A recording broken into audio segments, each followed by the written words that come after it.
And we're going to talk today.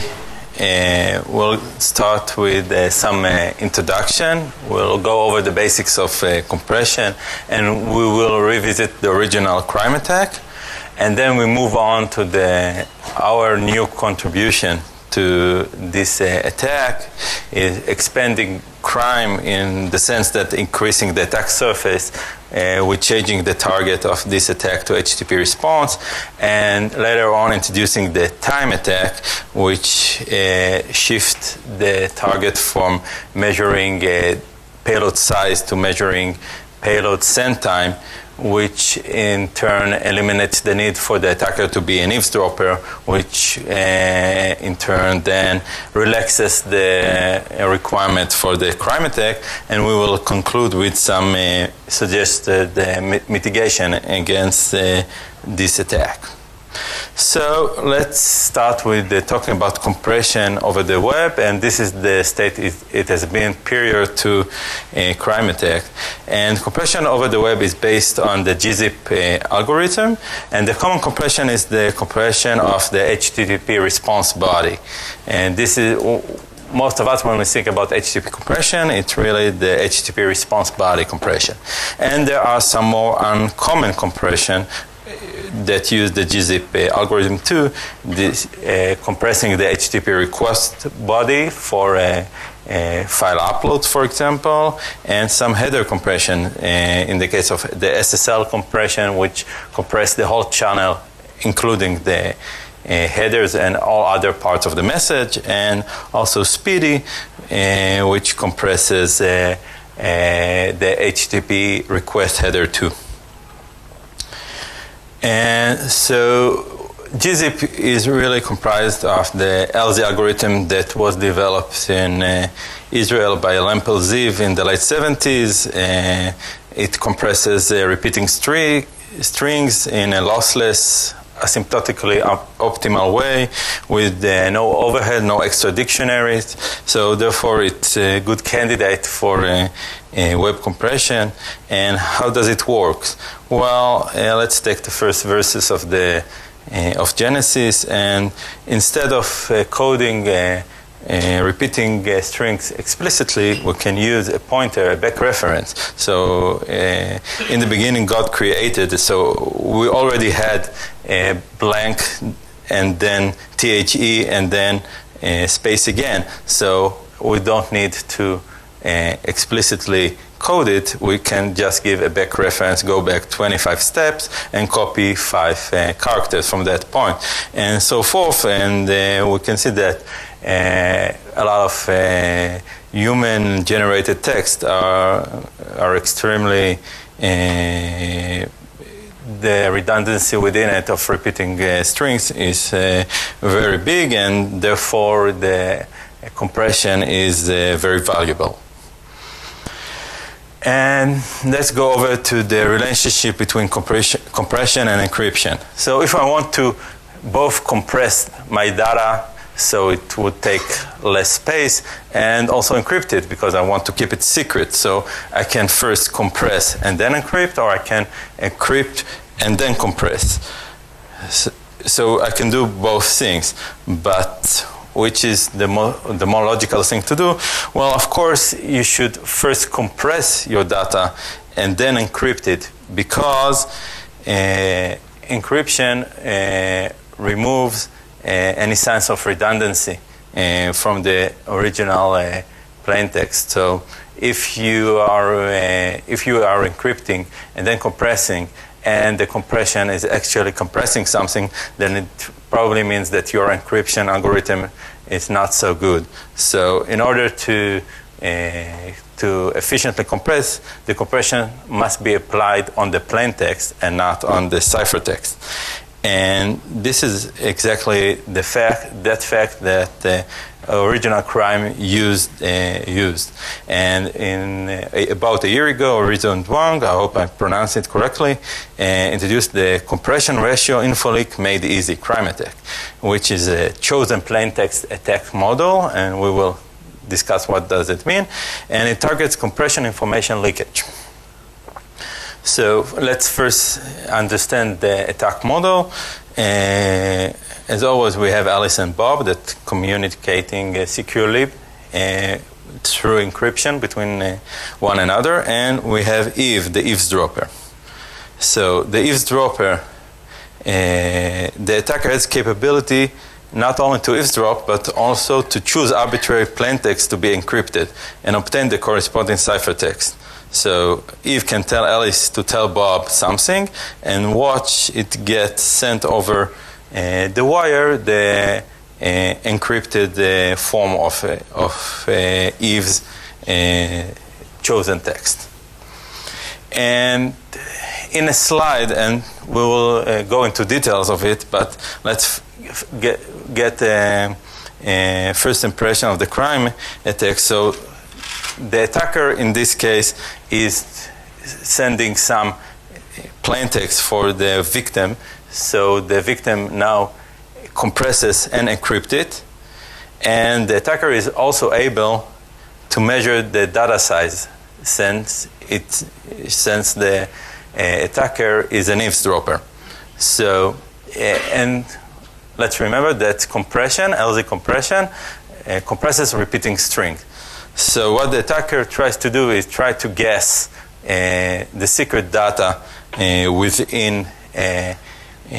within Alice sent data, and if the guess is correct, then this is a repeating string, and the repeating string gets compressed, and the result will be shorter payload compared to incorrect guesses.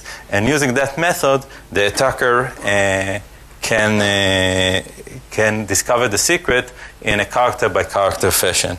Or more formally, if we put it into an algorithm, the attacker starts with some initial guess, which is a known prefix of the secret string, and tries to append a symbol from the alphabet, and compares the results, and it takes the shortest payload.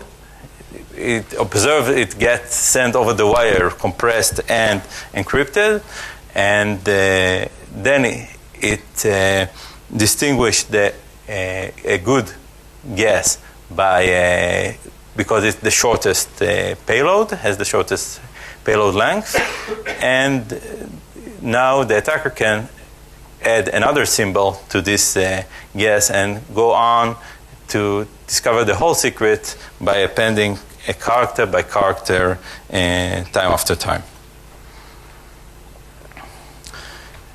So how does this theoretical model fit into HTTP reality and as we see it on the web? So the attacker is an eavesdropper. He sees ciphertext, and attacker creates HTTP requests interactively via JavaScript. So as an attacker, the attacker has full control over the URL and can predict the headers, but does not control or sees the cookies, because the attacker don't see it on the wire because it's the transport is encrypted, and it cannot recover it directly from a script because due to the same origin policy, which does not allow scripts from one side to access data from another side. So the attacker doesn't have the ability to directly discover the secret cookie. But using that crime attack, the attacker can guess. Let's say, in this case, the secret cookie name is session ID equals something. So the attacker starts with session ID equals A and measure the size of this payload. And after a few tries, it tries session ID equals D. And since this is a correct guess, so this payload will be better compressed and therefore will result shorter payload over the wire, and the attacker can observe that and say, okay, I know this is the correct guess. Now I'm moving on and I'll try to guess the next character, and that way it goes on and on until it discovers the whole secret cookie. And so that's basically what we said in this slide. So there are some practical issues with the crime attack, but it mostly works. And what was the aftermath of the crime attack? SPDY implementation canceled or modified header compression, and so cookies are not being compressed with the URL, so the attacker cannot create guesses from the URL she controls on the cookie she cannot see. And also Chrome, which was the only browser that supported SSL compression, had disabled the SSL compression. So the result is that crime attack is no longer relevant since there is no attack surface. There is nothing that compresses HTTP request headers and cookies. So we are on a mission to resurrect the crime attack, and we do so by extending the crime for HTTP responses. This is where our new contributions begin. And so let's break down crime to its basic elements and ingredients, and we see what we have to modify and come up with in order to transfer the attack target from being on the HTTP request to the HTTP response. So you need the data to be encrypted, to be compressed. You need a secret element. The secret element should have some kind of prefix or suffix, so you will be able to start with some initial guess. And you need to control some part of the message, so the attacker can put her message within the payload and get it compressed together and then see the results. So encryption and compression remains the same, SSL and gzip on both request and response, so nothing to do there. We're changing the secret element location from the request header, the cookie header, to response body, but then the problems show up because when a crime was applied to request, the secret element was the cookie value, and we had the prefix of cookie name.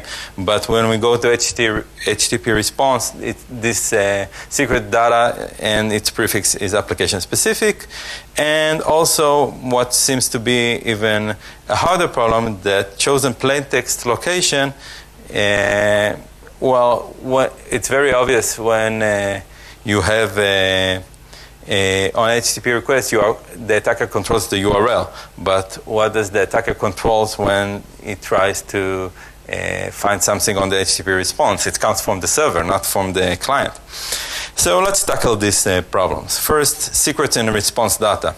So we need a secret with a known prefix or suffix, but luckily they are everywhere because application secrets are in the content. That's the reason why they are why applications are under the SSL and encryption. So everything secret, all your secret data is transferred under SSL. With your bank account, whatever is over SSL. So there are a lot of secrets on HTTP response, and secrets are often structured, so they have a fixed prefix or suffix, as this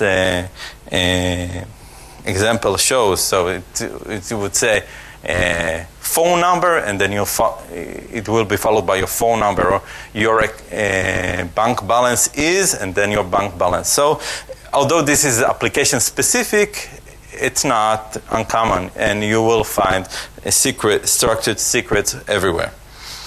So let's move on. So we dealt with the secret element and the secret element prefix suffix, so we are left with the chosen plaintext location.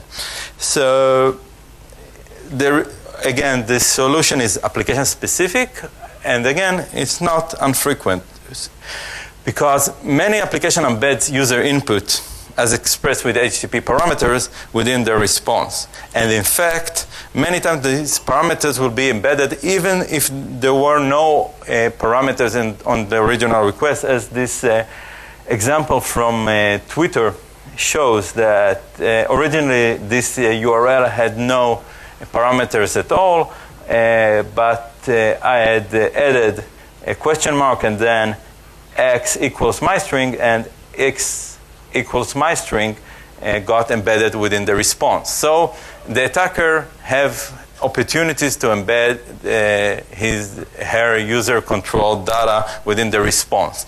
So let's sum up. We came up with all the ingredients for a crime attack. And let's demonstrate it using a proof of concept that we had created on Google Scholar site. Google Scholar is a search engine for academic citations. You can input the author name and get all of his articles and papers. So in this case, we see the blue box. We can see that the attacker can control by using the HTTP parameter. In this case, guess@gmail.com. It gets embedded within the response as we see that the blue box that denotes the guess@gmail.com at the response, and we are trying to find the victim's username within Gmail, which is in this case Honey Mad Hatter, which is some account we created over Gmail. And we have implemented this proof of concept with Python that actually just discovered the username just by observing the length. So we start with our initial guess, and we can see that our algorithm is able to recover the secret, which is again the username at Gmail, character by character. We see that sometimes the algorithm iterates throughout all the alphabet, and sometimes it is able to find it pretty quick because we added some heuristics that says that if the size of, if we add one more character and yet the size remained the same, then it means that this is the correct guess because this will be the shortest guess. So sometimes the algorithm does not need to try all the alphabet, just a few characters in order to determine which is the correct characters, and we're pretty much at the end. And at the end, the algorithm will try the alphabet, and we'll see that it cannot determine which is the best guess because they are all the same, and therefore the algorithm will know that it was finished and we had reached the final. I should have picked up maybe a shorter username, but we're already at the end. Yeah. So in the end, it was shown that almost all characters yields the same payload size, and therefore this is the end of the secret data, since all guesses are the same, yield the same result. So we have extended and resurrected the crime attack, and now it can, instead of attacking the requests where the attack surface is no longer exists, it attacks the responses. And let's move on to our time attack, which I think is even more important than the extended crime. So what is the motivation for time attack? Crime attack model had some very limiting attack precondition. The attacker needs to be both eavesdropper and also control the web page the victim visits. While directing user traffic to a control website is a fairly easy task, you can use a phishing email or with advertising or all other schemes. But eavesdropping to the victim's traffic with some secured site is not an easy task, and usually requires some physical proximity between the attacker and the victim. And of course, whenever physical proximity is needed, it really makes the attack much less practical. So if only we could drop the eavesdropping requirement, then it would make crime a practical attack. And therefore, we introduced the time attack, which is timing info leak made easy. Again, the attack model is the chosen plaintext attack model, and we are targeting timing information leakage instead of size information leakage. And this is quite a complex argument, so we're breaking it down to 3 claims. So the first claim is that HTTP payload size may carry sensitive information, and more specifically, that you don't need to know the absolute value of the size. You just need to observe, to distinguish, to be able to distinguish between differences in sizes. And well, we will show that. And afterwards, we will see that using timing measurement, attacker can distinguish that HTTP payload size differences. So you do not need to explicitly and directly measure the traffic size. You can just measure the timing of the attack. And finally, we will show that all of this can be done using a JavaScript. So if we combine all of these claims together, the result will be that attackers can learn the user-sensitive information using JavaScript from their side with no eavesdropping, which of course will make this attack much more practical. So our new attack model we don't need any eavesdropping. We just need Eve to be able to tell Alice what to transmit to Bob, and that's it. And the rest will be taken care of with JavaScript on Alice on the website that Alice visits. So let's visit our first claim, that there is sensitive information in HTTP payload side. Well, we had shown already with the original crime that that the size information carries some sensitive data for HTTP requests. We had shown with the extended crime that again size information can leak data and contains some sensitive data.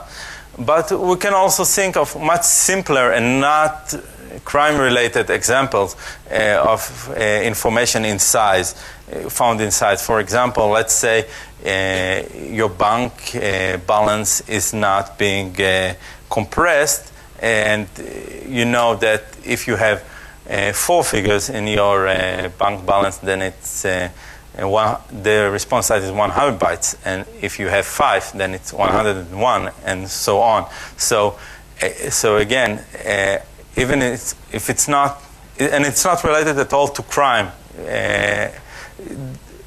the size information contains some valuable information.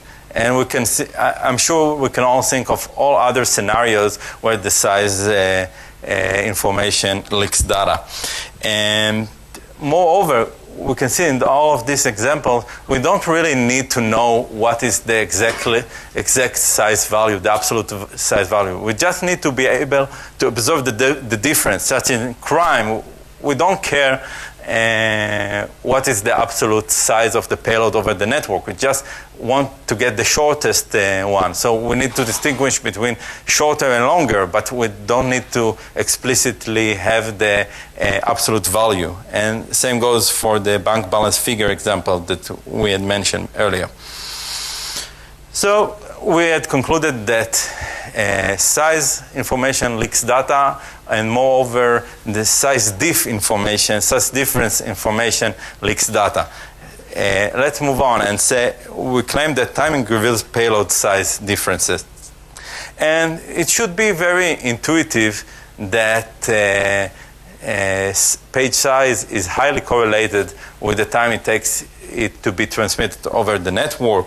And in fact, the first advice and the first tip in any performance HTTP for performance guide is make your web page smaller by, for example, compressing them or removing unnecessary elements. So making the web faster, minimize payload size. So size and timing are highly correlated. And Google web page Speed tips for developers says that the amount of data sent in each server response can add significant latency to your application. And in addition to the network cost of the actual byte transmitted, there is also a penalty incurred for crossing an IP packet boundary. And let's talk about this IP packet boundary. So the client usually sends a window of packet, and this is true for both client and server, and then waits a round trip time for acknowledgement. It's a round trip time because the client packet has to arrive to the server, and then the server sends the acknowledgement, so it takes round trip time for the acknowledge to arrive to the client. And RTT time, round trip time, is very noticeable.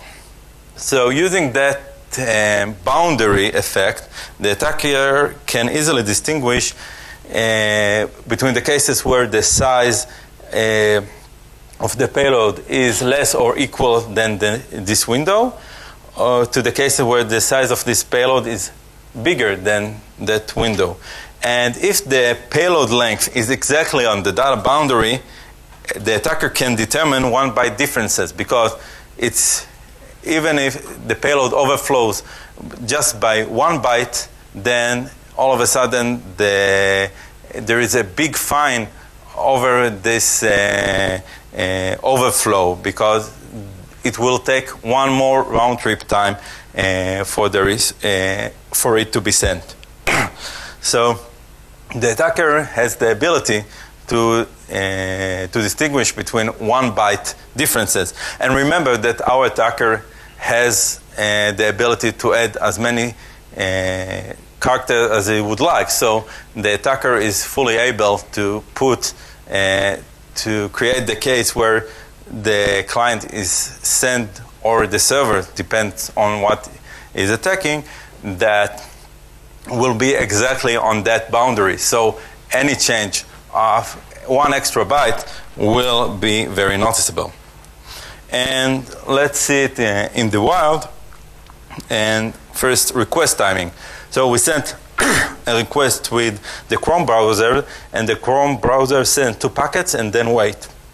And if it needs to send 3 packets, even if it's 1 more byte, then you pay 1 extra round trip time. 1 extra round trip time. In the red box, we can see that the round trip time is 170 milliseconds. So it's quite a long time with respect to the whole request, very noticeable. And the same effect also exists for the responses. The Apache server implements a window of 3 packets. If it needs to send the 4th, it pays 1 extra round trip time, and we can see this payment of round trip time happening every 4th request, every 4th packet of the request. So we had seen that using timing measurements, we can recover size differences. Now we only need to show that it can be done with the JavaScript. So how do we do it with the JavaScript? Well, we can do it for HTTP request timing by creating HTTP requests with the XHR directive, the XML HTTP request directive. And in fact, in this case, the same origin policy will kill the response, but that's very good for us, because we are only interested in the request, and that way we can measure just the request time, and we use get time on that XHR event, and in order to measure time. And this is an important part. We eliminate the noise, because originally we thought that the different delays and jitter over the network will sabotage with our timing measurements. But if we do it a couple of times and take the minimal value, or we could have averaged down this this random delay and get the original results. And we can see here our results of measuring time, measuring request time with JavaScript. And on the left-hand side, we can see the results from the internal debugger of Chrome. And on the right-hand side, we can see the result as created with our JavaScript. And we can see that timing can be correctly recovered. Thank you, Alex, for that. And so, just a sec.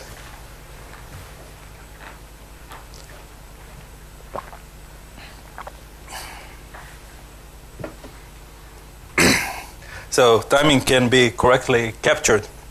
As we can see, the results from the JavaScript are very similar to the results that coming out from the Chrome debugger, and the results are conclusive. I didn't include in this screenshot all of the results, but we can see that for the shorter, in this case, we had sent alternately messages with 1 byte difference, and that was just across that window, that boundary, and we can see that the results are very, very conclusive, as the difference between the bigger and the smaller one almost twice as much. It takes almost twice as much time, so the differences are very noticeable. And we've done the same. This was a proof of concept with JavaScript for the request. We've done the same with the JavaScript for the response. In this case, we used iframe and changed the source of the iframe with the JavaScript. It worked fine, but there is some problem. If the site uses the xframe option headers, it can block us from containing iframe from the site in our attacker site. So we came up with image source, and for image source is not tamed by the xframe option header, and the result flows in. And again, we use the get time on the image event and recover the original timing. So let's conclude that phase and revisit our claims. So we had shown that HTTP payload size may carry sensitive information, and more specifically, timing differences carry that sensitive information. Size differences carries the same that sensitive information. Using the timing measurement, the attacker can distinguish the HTTP payload size differences, and this timing measurement can be taken from a JavaScript from the attacker side. So the result is the attacker can learn the user-sensitive information using JavaScript from their side with no eavesdropping, which makes the crime attack very practical, since the attacker no longer needs to be an eavesdropper. So we might ask ourselves, where was the same origin policy in this case? Because same origin policy was meant to prevent malicious scripts served from one site to leak data to other site. This is exactly the purpose of same origin policy. And here, using a script, we were able to deduce the secret information on other secret site from our site. So there is some problem with the same origin policy. And so I think there is a greater lesson in here for us, a general lesson, that automation introduces new risks, because simple multimedia tags are exempt from same origin policy. You can include within your HTML page images from other domains and other sites. It's acceptable. And So it seems that enabling image source manipulation by JavaScript, it wouldn't change too much. So because the programmer could have manually create references and fetch images from other side. So when I enable JavaScript to do so, I'm not changing anything. Nothing had changed. However, something had changed because now it can be done automatically. And the URL can be set interactively, and you can measure the load time. So although enabling JavaScript to edit and manipulate the source did not add any new functional feature, the ability to do so automatically introduces new risk. And we have to consider it each time we are doing something that was previously manually and we turn it to be automatic, we introduce new risks that we are not necessarily aware of. Just in this case, who would have thought that allowing to manipulate an image URL will leak some secret data which is not in images by abusing all kind of features of compression and JavaScript timing and so forth. So let's wrap it up and with some mitigation. What we have shown is we had resurrected the crime attack with extended crime attack against responses. We introduced the time attack to launch size diff attacks with no eavesdropping requirement. The original crime, the extended crime. There's one that I haven't discussed, but since we have time, let's discuss it. This login detection using timing information. Let's start with size information. You can detect whether a user is logged into some other service by sending, again with the JavaScript, some request to that service. And in many cases, if the user is logged into this service, then he would actually do something, and it takes more time. And when it's not connected and not authenticated to that service, it will get some kind of "you are not authenticated" a message right away. So again, you can use another example of size and timing information leak. And again, application specific, such as the example of number of digits in your bank balance. Before we go to discuss the mitigation, let's say what wouldn't work.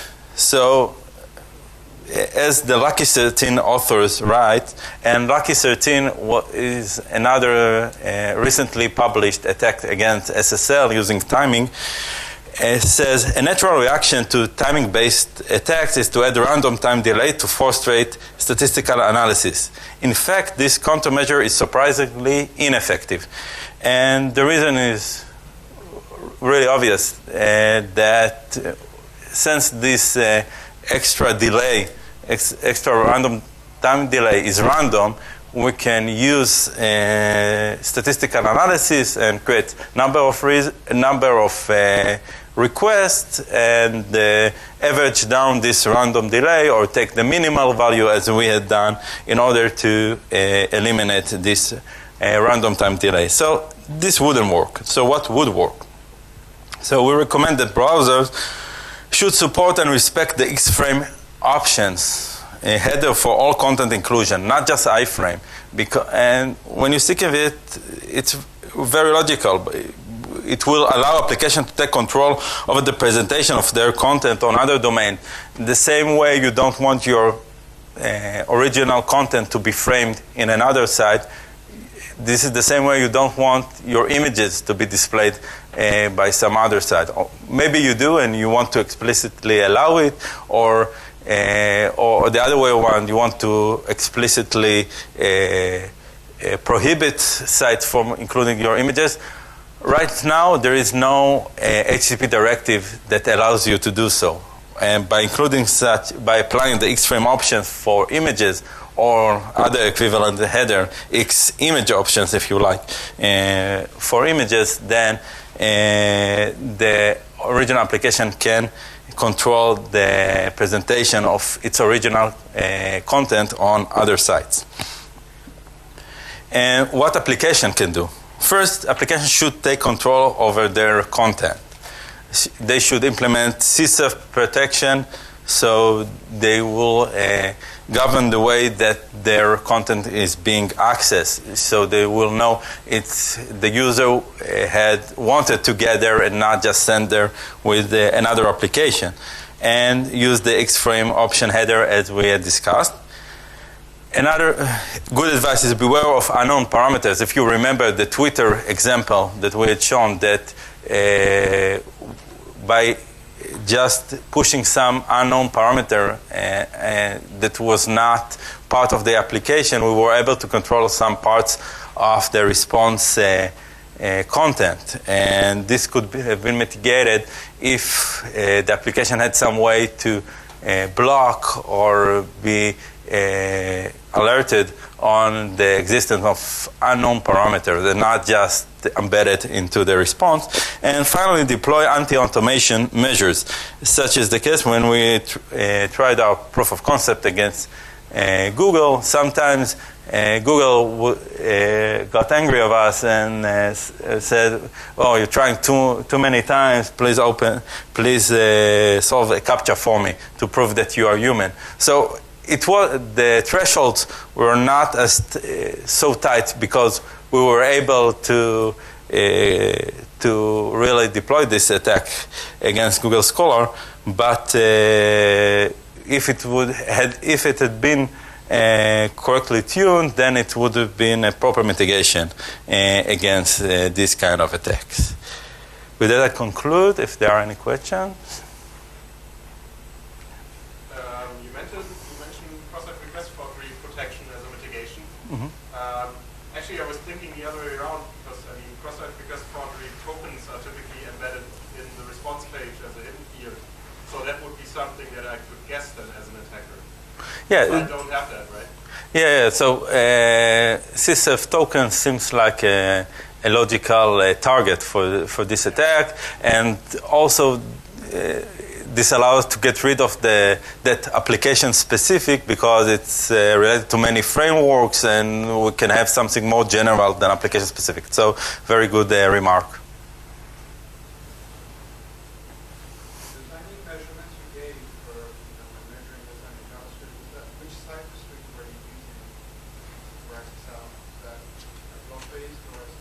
This was not over SSL.